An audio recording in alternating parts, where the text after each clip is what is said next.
Alright, the next part of my little series here for completely new players in Star Wars: The Old Republic.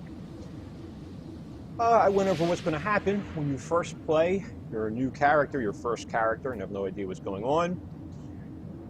I went over setting your preferences is the very first thing I suggested you do. I would look at that video. I would look at the others too. I'm hoping that I make sense in this and that I'm actually helping someone. So I showed you how to set preferences, how to make use of the map, and how to do a quest. We did a side quest here. How to get it, how to go complete it, how to find it on the map, and how to turn it in and get the rewards. Then I showed you this class trainer here. Since as you level up, you will gain new skills. You need to get them. Some are given to you automatically, some are not. And you will get updated versions of existing skills as you get higher in level.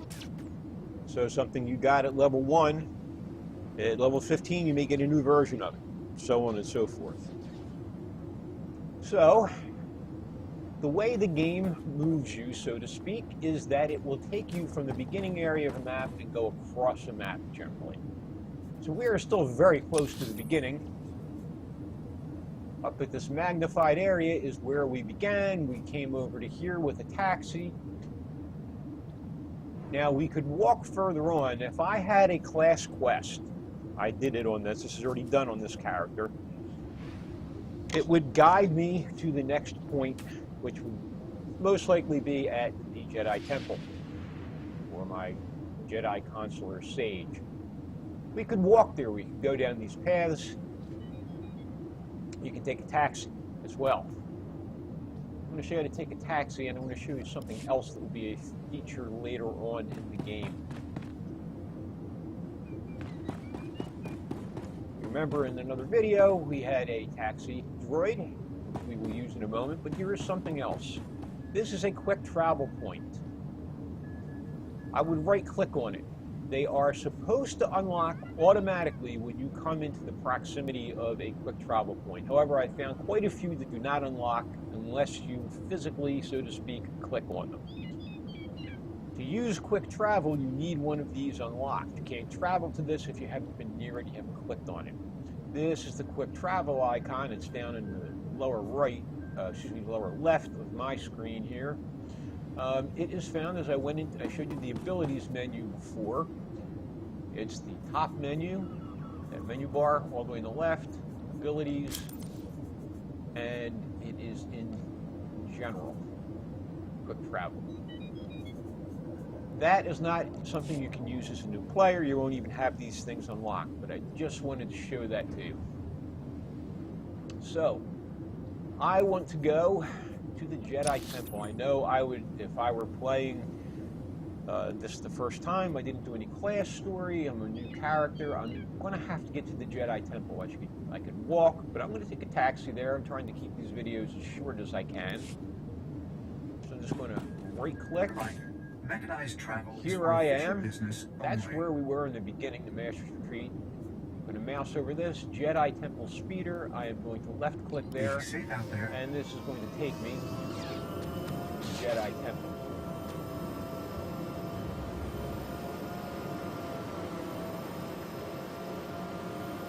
Generally, quests are designed in the game so that they will take you across the map. Depends upon the order you take them in too. If you bypass some and go back, you'll be going back and forth. Really not an issue.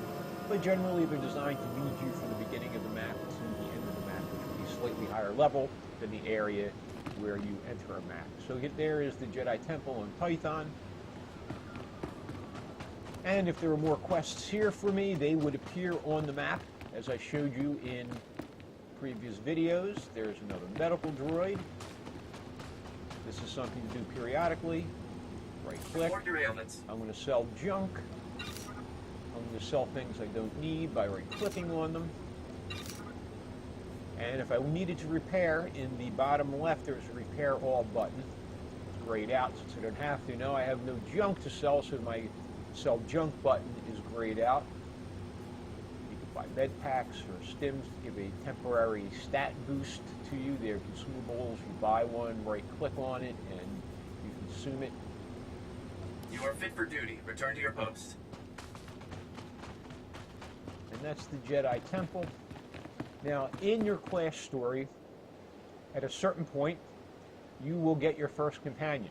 This is not your first companion as a sage. This is just the one I'm using now. And companions are a big part of the game. So maybe this should be a brief introduction into companions. They have their own little portrait and their own little bar of abilities. All right. You will see it looking most likely, unless you modify as I have, customize your interface. I will load the default interface briefly again. This is what you'll see. There's my companion at the lower left. I can actually make them use abilities. You can actually click on their abilities or press the keys that are assigned, which you can do in your preferences, as I showed you in that first video. All these things are set up so you can adjust them. Remember I talked about targeting, like if I target my companion, the healer, if I target myself, I can actually make her do things. So your companions, they have stances as well. I have her set as a tank now. I'm a healer. I always set a companion to DPS or tank when I'm playing a healer. I'm going to right-click her portrait, and a little menu pops up. Role selection is there. I'm going to put her to heal for a moment. I'm going to select heal, and now her role is changed to a healer. If I target myself, and I click one of her healing abilities, here, this will help. There she goes. She's healing me. All right. Now I'm going to set her back to tank for a moment, and I'm actually going to heal her. Now, this, if you look next to the companion's portrait, there is a red button. A fist, that's attack. If I were to target an enemy, there are no enemies here. If I were to target an enemy, I click attack or use the keybind for it, she will attack that enemy. If I target an enemy and I click or hit the key for one of her attacks, she will begin using that attack on the enemy. Another important button, it's right next to the attack button. This one is a toggle. This is passive. If I click it, I'm with you. in this case here, I use the keybind, you'll see that this button now gets a little blue oval at the bottom of it. She's on passive now. She'll follow me, but she'll stop fighting. Let's say we were in a battle here. We were fighting, and I wanted her to stop, to run away from enemies or something. I would set her to passive, she would run at me. I turn it back off, and she's active again and will continue to fight. She will obey commands from me. They will also do things on their own. I mean, they'll just start fighting. If something attacks me and she realizes it, she will begin attacking an enemy. If we're fighting, she'll just, and once she's in the fight, she'll keep fighting unless I tell her to stop.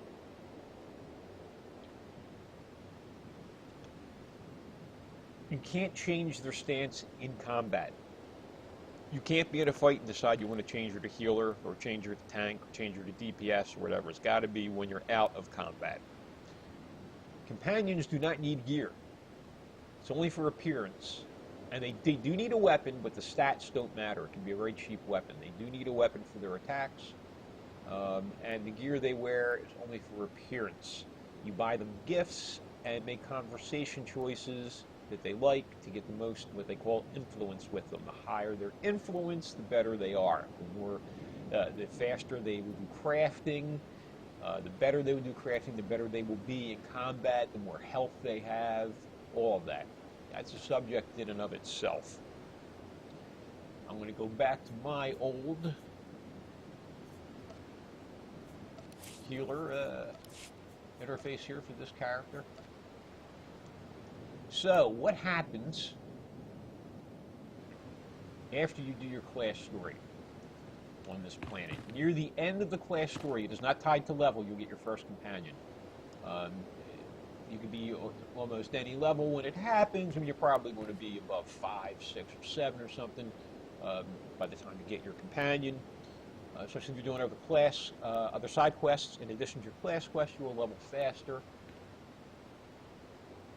And eventually you will reach the end of your class story on a given planet. This being the starter planet, Titan.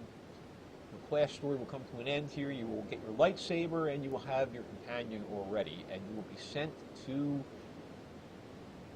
your next planet, which will be Coruscant. There's a midway point, though. You have to go to the Republic fleet. So in my next video, I will show you that. At this point, we'll assume that you've gotten this far, you set your preferences, you kind of understand using the map, you can move around okay, you can use your attacks okay, you know how to set those in preferences, you can target things, you know how to find the quest, do it, turn it in. So now you keep doing that. Let's say you've run out of things here to do, you are ready to go further. You're ready to go on to the second planet, Coruscant. So I will do a video on how to find the Republic fleet and Coruscant, how to travel and go to the next location.